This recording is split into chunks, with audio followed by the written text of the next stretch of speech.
मुख्यमंत्री पुष्कर सिंह धामी आज बांटेंगे नियुक्ति पत्र। वन विकास निगम में चयनित सहायक लेखाकारों को देंगे ज्वाइनिंग लेटर। उच्च शिक्षा विभाग में भी चयनित सहायक लेखाकारों को देंगे नियुक्ति पत्र।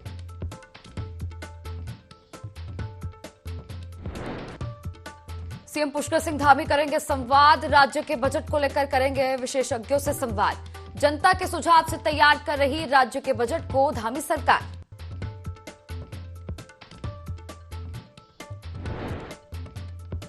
राम मंदिर की प्राण प्रतिष्ठा से पहले ही दून का माहौल हुआ राममय। सीएम आवास में हुई भजन संध्या। शहर में निकली शोभा यात्रा।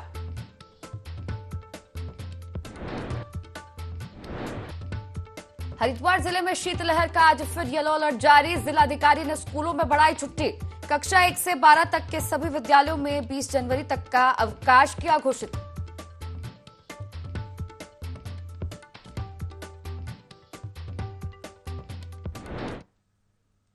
नमस्कार, IND 24 देख रहे हैं आप और मैं हूं आपके साथ दिशा। अब हेडलाइंस के बाद सीधे खबरों का रुख करेंगे। बड़ी खबर देहरादून से बता रहे हैं आपको, जहां सीएम पुष्कर सिंह धामी आज नियुक्ति पत्र बांटने वाले हैं। बता दें, वन विकास निगम में चयनित सहायक लेखाकारों को ज्वाइनिंग लेटर आज मुख्यमंत्री पुष्कर सिंह धामी देंगे। उच्च शिक्षा विभाग में भी चयनित सहायक लेखाकारों को आज पत्र सौंपेंगे। सीएम आवास स्थित मुख्य सेवक सदन में नियुक्ति पत्र आज मुख्यमंत्री पुष्कर सिंह धामी सौंपेंगे। तो बड़ी खबर देहरादून से बता रहा है आपको, जहां आज युवाओं के लिए, सरकारी नौकरी का इंतजार कर रहे युवाओं के लिए आज बेहद खास दिन है। मुख्यमंत्री पुष्कर सिंह धामी आज युवाओं को बड़ी सौगात देने वाले हैं। मुख्यमंत्री पुष्कर सिंह धामी नियुक्ति पत्र सौंपेंगे आज। वन विकास निगम में चयनित सहायक लेखाकारों को ज्वाइनिंग लेटर आज मुख्यमंत्री पुष्कर सिंह धामी द्वारा मिलने वाला है। इसी के साथ आपको बता दें कि उच्च शिक्षा विभाग में भी जो चयनित सहायक लेखाकार हैं, उनको भी नियुक्ति पत्र आज मुख्यमंत्री पुष्कर सिंह धामी बांटेंगे। और जानकारी के लिए बता दें कि सीएम आवास स्थित मुख्य सेवक सदन में इस कार्यक्रम का आयोजन किया जाएगा। नियुक्ति पत्र सीएम आवास स्थित मुख्य सेवक सदन में बांटे जाएंगे मुख्यमंत्री पुष्कर सिंह धामी द्वारा।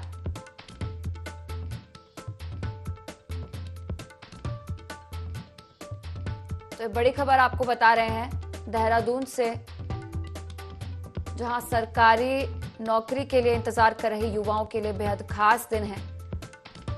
बड़ी सौगात मुख्यमंत्री पुष्कर सिंह धामी द्वारा आज इन युवाओं को मिलेगी।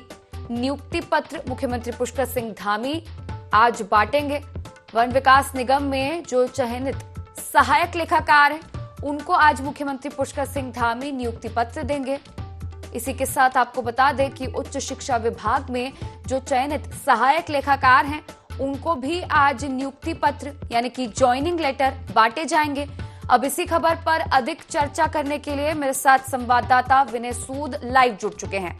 विनय, आज युवाओं के लिए बेहद खास दिन है। सरकारी नौकरी का इंतजार कर रहे युवाओं को आज सीएम पुष्कर सिंह धामी बड़ी सौगात देने वाले हैं। आज वन विकास निगम में चयनित सहायक लेखाकारों को नियुक्ति पत्र मिलेंगे। जी बिल्कुल ईशा, देखिए आपको बता दें कि जिस तरह से उत्तराखंड को लेकर लगातार सीएम धामी उत्तराखंड के जो युवा हैं उनके लिए कार्य करते रहते हैं। और एक काफी महत्वपूर्ण बात है कि जिस तरह से जो रोजगार के अवसर हैं वो उत्तराखंड सरकार द्वारा लगातार खोले जा रहे हैं। वहीं आज मुख्य सेवक सदन जो कि सीएम आवास में है, वहीं पर मुख्यमंत्री पुष्कर सिंह धामी आज युवाओं को नियुक्ति पत्र भी बांटेंगे। और वन विकास निगम के जो सहायक लेखाकार हैं, उनको यहाँ पर नियुक्ति पत्र बांटे जाएंगे। ऐसे में देखा जा सकता है कि जो रोजगार के अवसर हैं उसको लेकर किस तरीके से उत्तराखंड सरकार लगातार आगे बढ़ती हुई नजर आ रही है। तमाम जो प्रयास है धामी सरकार के वो यही रहते हैं कि उत्तराखंड के हित में कार्य किया जाए। हर तरह से जो उत्तराखंड का युवा है, जो बेरोजगारी का जो संकट बना रहता है, उसके लिए रोजगार मुहैया कराया जा सके। चाहे ग्लोबल इन्वेस्टर समिट की अगर बात करें तो ग्लोबल इन्वेस्टर समिट भी अभी हाल ही में हुआ है। उसमें भी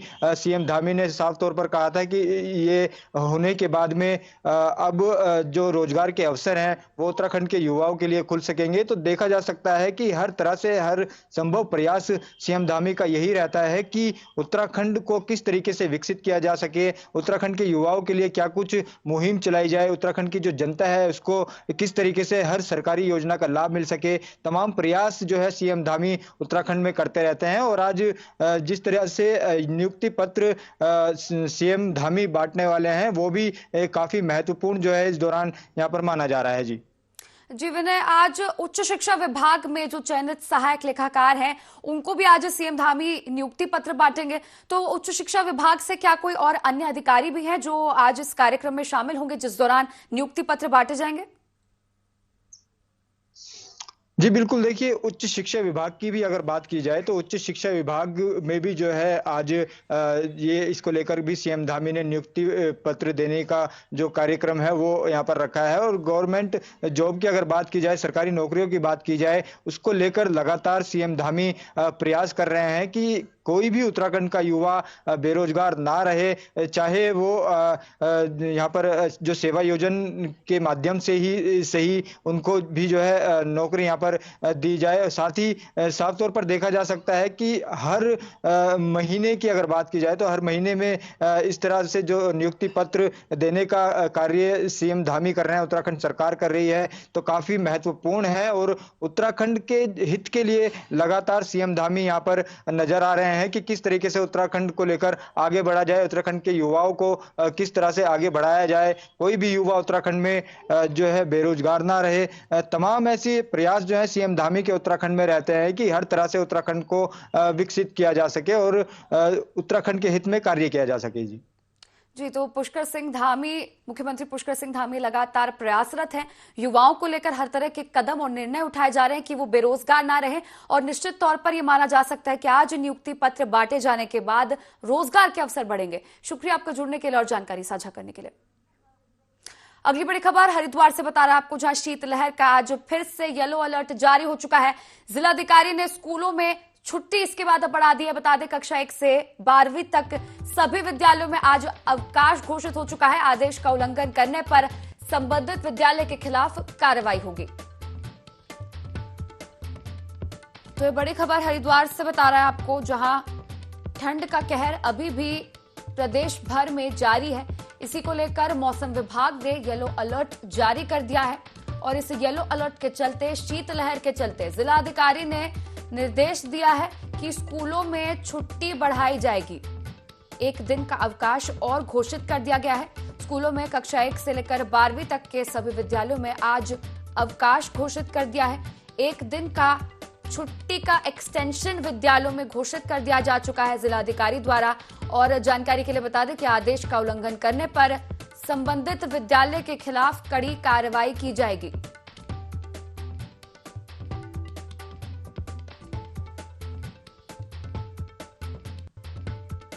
बड़ी खबर हरिद्वार से है, जहां बढ़ती ठंड के चलते जिलाधिकारी द्वारा ये निर्देश दिया गया है कि स्कूलों में छुट्टी बढ़ाई जाएगी।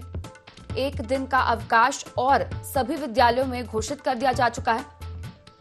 अब इसी पर अधिक चर्चा करने के लिए संवाददाता गोविंद चौधरी फोन लाइन पर जुड़ गए हैं। गोविंद, अब देखा जाए तो प्रदेश भर में शीतलहर और ठंड का सितम अभी भी जारी है और सूर्य देव के कई मैदानी इलाकों में दर्शन भी दुर्लभ हो चुके हैं और इसी कड़ी में जिलाधिकारी द्वारा निर्देश दिया गया कि स्कूलों में छुट्टी एक्सटेंड की जाएगी।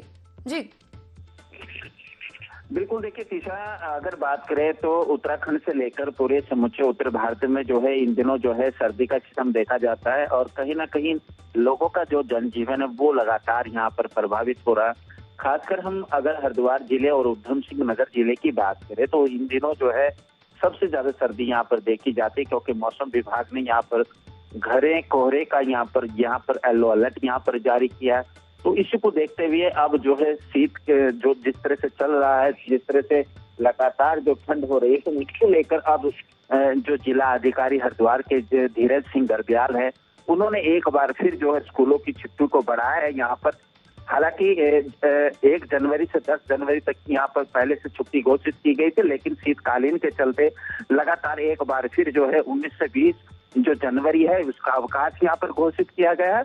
और बात करें तो कक्षा 1 से लेकर 12 तक के जो सरकारी और गैर सरकारी जो विद्यालय तमाम उसमें जो है अवकाश यहाँ पर घोषित कर दिया गया। अगर किस तरह से कोई विद्यालय अवमानना यहाँ पर करता दिखाई दिया तो उसमें जो है उनके खिलाफ संबंधित जो धाराओं में जो है यहाँ पर मुकदमा दर्ज किया जाएगा। और साथ ही इसके अगर बता दें तो जिस तरह से हरिद्वार जिला और उधम सिंह नगर जिले में खासकर हम लक्सर की अगर बात करें तो लगातार जो ठंड का प्रकोप है वो लगातार यहाँ पर जारी है, जिसके चलते अगर हम सड़क यातायात या रेल यातायात की बात करें तो लगातार कहीं ना कहीं जो है इस पर प्रभाव पड़ता नजर आ रहा है, क्योंकि सड़कों पर जो है कम विजिबिलिटी के वाहन दौड़ रहे हैं। और रेल यातायात की अगर हम बात करें तो कई ऐसी ट्रेनें हैं जो कई घंटे विलंब से चल रही है और कई ऐसी ट्रेनें जो रेलवे द्वारा यहाँ पर निरस्त किया गया है। तो हालांकि अभी तक मौसम विभाग की तरफ से आने वाले कुछ दिनों में लोगों को अभी राहत नहीं मिलने वाली है, क्योंकि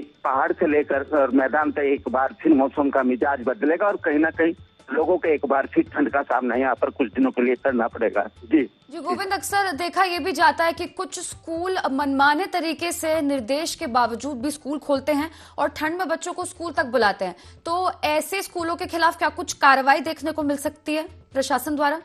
बिल्कुल, देखिए तीसरा, जिस तरह से जिला अधिकारी धीरज सिंह गर्ब्याल ने देर शाम ये आदेश यहाँ पर जारी किए हैं, क्योंकि छुट्टियों को आज के लिए बढ़ाया गया है, तो उसने साफ तौर से दिशा निर्देश यहाँ पर जारी किए हैं कि अगर कोई विद्यालय अवमानना यहाँ पर करता यहाँ पर पाया जाता है या फिर बच्चों को जो सर्दी में यहाँ पर बुलाता है या किस तरह के कोचिंग सेंटर यहाँ पर दिखाई देता हो तो उसके खिलाफ संबंधित धाराओं में यहाँ पर मुकदमा दर्ज किया जाएगा। और साथ ही अगर बात करें तो अभी जो इस समय जिला अधिकारी धीरज सिंह गर्ब्याल है हरिद्वार जिले के, उन्होंने तमाम जो ऐसे लोग हैं जिन लोगों को जो है गरीब लोग हैं तो उनके लिए राहत के लिए यहाँ पर अलाव की पूरे नगर में व्यवस्था की है। साथ ही जिस तरह से तहसील स्तर पर जो तमाम जितने भी एसडीएम है वो तमाम जो है कंबल वितरण का यहाँ पर काम करे, चाहे नगर पालिका की तरफ से हो चाहे नगर निगम की तरफ से, तो तमाम ये व्यवस्था जिलाधिकारी की ओर से की गई है। कहीं ना कहीं लोगों को इस समय ठंड से बचाने का जो कवायद है वो लगातार देखी यहाँ जा सकती है।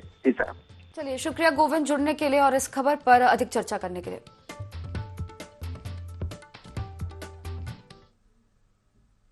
चलिए खबरों में आगे बढ़ेंगे। लक्सर गन्ना समिति पर भारतीय किसान संघ के नेतृत्व में किसानों का पिछले 1 महीने से अनिश्चितकालीन धरना प्रदर्शन जारी है। बता दें कि राज्य सरकार ने प्रदेश में अभी तक गन्ने का मूल्य भाव घोषित नहीं किया है। भारतीय किसान संघ प्रदेश में 4.50 रुपए प्रति क्विंटल गन्ने की मूल्य की मांग कर रहा है। लक्सर गन्ना समिति पर सैकड़ों किसानों ने राज्य सरकार के खिलाफ नाराजगी जाहिर करते हुए जल्द गन्ना मूल्य घोषित करने की मांग की है। प्रदर्शन के दौरान किसानों ने गन्ना समिति कार्यालय में प्रदर्शन कर कर्मचारियों को बाहर निकाला और तालाबंदी कर दी। उनका कहना है कि जब तक उनकी मांगे पूरी नहीं होंगी अनिश्चितकालीन धरना प्रदर्शन जारी रहेगा।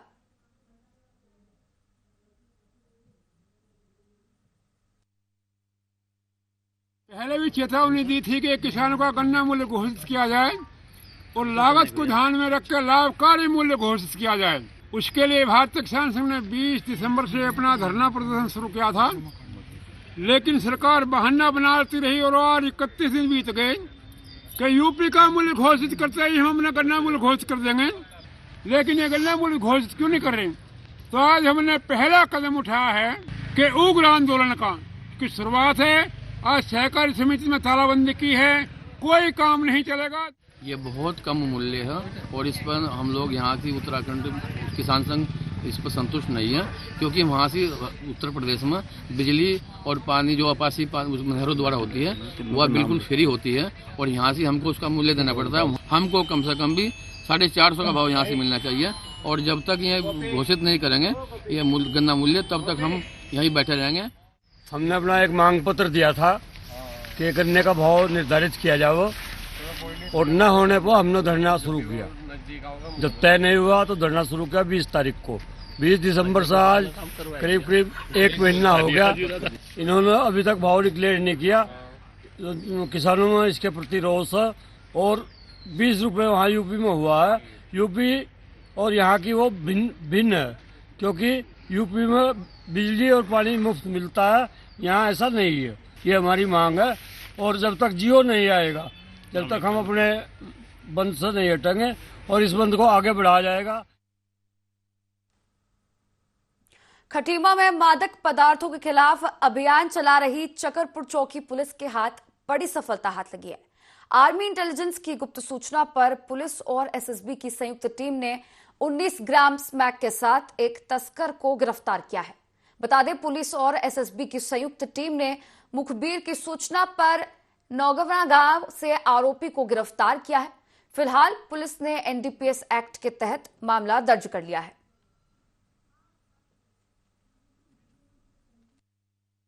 वरिष्ठ पुलिस अधीक्षक महोदय के निर्देशानुसार पूरे जनपद में नशे के विरुद्ध कार्रवाई की जा रही है।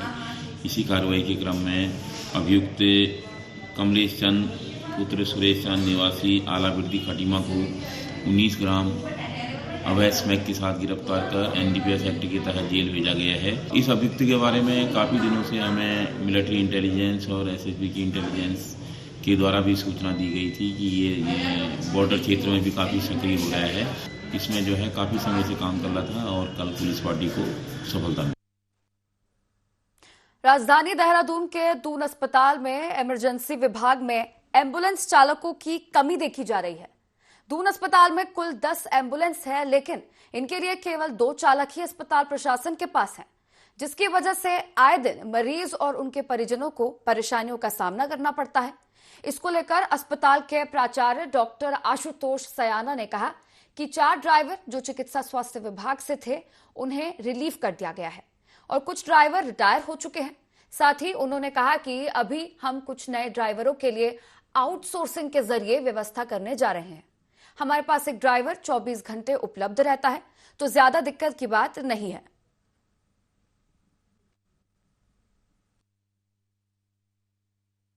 जो एम्बुलेंस की जो व्यवस्था है, इसमें कोविड काल में जो है ये बढ़ाए गए थे और उस समय जो है इसमें काफ़ी इसमें सुविधा भी मिली थी। और अभी हमारे कुछ ड्राइवर जो है 4 ड्राइवर जो चिकित्सा स्वास्थ्य विभाग से थे उन्हें जो है रिलीव किया गया है। कुछ का जो है रिटायरमेंट हो चुका है और अभी हमने कुछ नए ड्राइवर के लिए आउटसोर्सिंग से व्यवस्था करने जा रहे हैं। और जहाँ तक एम्बुलेंस की सुविधा की बात है, और हमारे पास लगभग एक एम्बुलेंस की सुविधा हमेशा बनी रहती है 24 घंटे। और इसके अलावा मरीजों के लिए, जनता के लिए 108 की भी एम्बुलेंस की सुविधा है। तो मुझे लगता है कि इसमें बहुत ज़्यादा दिक्कत की बात नहीं है। खबर विकास नगर से है, जहां 22 जनवरी को अयोध्या में राम मंदिर के उद्घाटन और रामलला की प्राण प्रतिष्ठा से पहले देश भर में धार्मिक स्थलों पर स्वच्छता अभियान चलाया जा रहा है।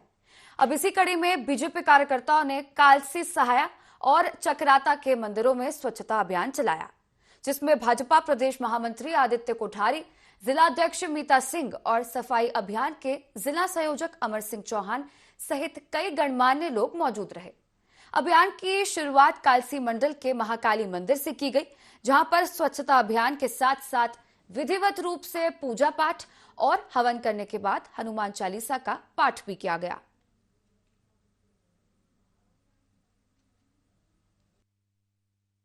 हम सभी भारतीय संस्कृति, भारतीय सभ्यता को मानने वालों के लिए बहुत ही गौरव का क्षण है कि 22 जनवरी को प्रभु श्री राम जी अयोध्या में अपनी जन्मभूमि पर विराजमान हो रहे हैं।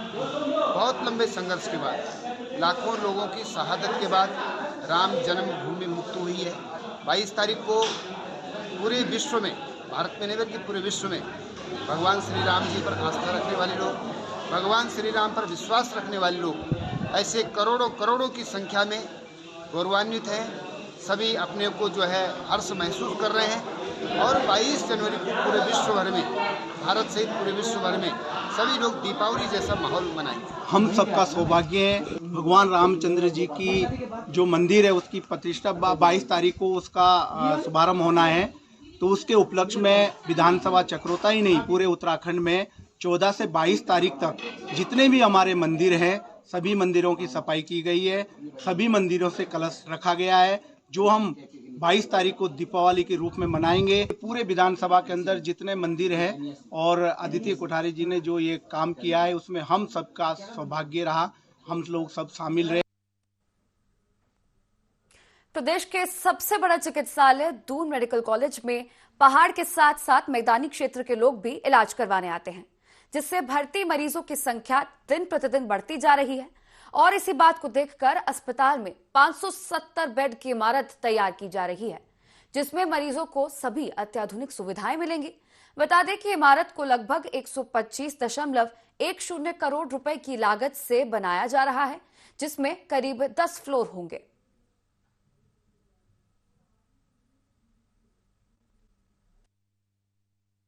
अभी एक नए जो है टावर जिसमें कि 570 बेड का जो है प्राविधान रखा गया है और उसका निर्माण कार्य जो है अभी प्रारंभ हो चुका है और मुझे लगता है शीघ्र ही लगभग 1 साल के अंतर्गत बनने की संभावना है।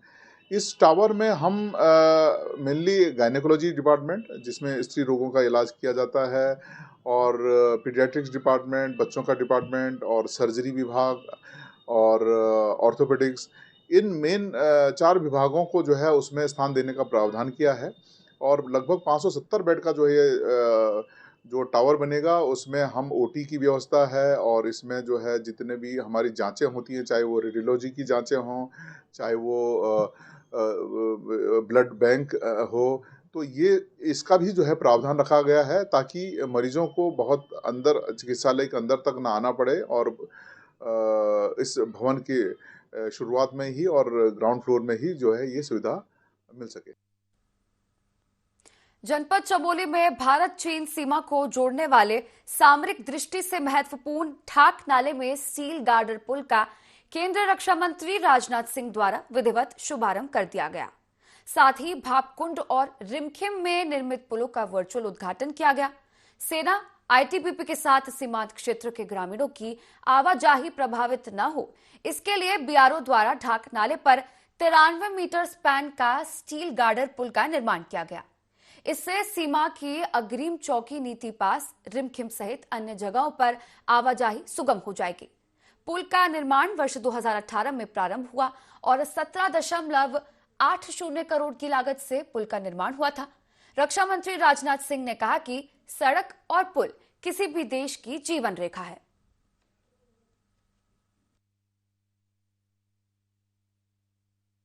जो सुविधा प्रदान हो रही है वो हम सबके समक्ष है। उसी प्रकार से भारत वाला प्रोजेक्ट, अभी कैलाश मानसरोवर की बात रघु जी यहाँ से कर रहे थे और उस पर काम हो रहा है। यहीं से शिमली, ग्वालदम और जौलजीबी तक का मार्ग, वह भी तेजी से निर्माण उसका हो रहा है। इसी प्रकार से भारतमाला परियोजना के तहत उत्तराखंड में 5 महत्वपूर्ण योजनाएं चल रही हैं। ऑल वेदर रोड प्रोजेक्टों से 4 धाम, बद्रीनाथ, केदारनाथ, गंगोत्री, यमुनोत्री की यात्राएं लगातार सुगम हो रही है। आज देश में 38 किलोमीटर 670 करोड़ की लागत से 35 बीआरओ इंफ्रास्ट्रक्चर प्रोजेक्ट्स को राष्ट्र को समर्पित करना, मैं मानता हूं कि हमारे लिए यह एक सौभाग्य का विषय है। बीते कुछ समय से बीआरओ ने इंफ्रास्ट्रक्चर के मामले में जिस तत्परता के साथ काम किया है, मैं कह सकता हूं वो अभूतपूर्व है। मुझे अनेक प्रोजेक्ट्स का तो शिलान्यास और उनके पूर्ण होने के बाद उनके उद्घाटन का भी अवसर मिला है और मुझे ये बात कहते हुए बेहद खुशी होती है कि प्रत्येक शिलान्यास या फिर उद्घाटन सिर्फ मेरे लिए ही नहीं बल्कि पूरे देश के लिए यह गौरव का क्षण है। बीआरओ का काम मुख्यतः भारत के सीमावर्ती इलाकों पर ही केंद्रित है और सीमावर्ती इलाकों में इंफ्रास्ट्रक्चर डेवलपमेंट के लिए राज्यों का सहयोग मिलना यह अत्यंत आवश्यक होता है। तो इसी के साथ देवभूमि लाइव में फिलहाल इतना ही। आप बने रहिए IND24 के साथ। नमस्कार।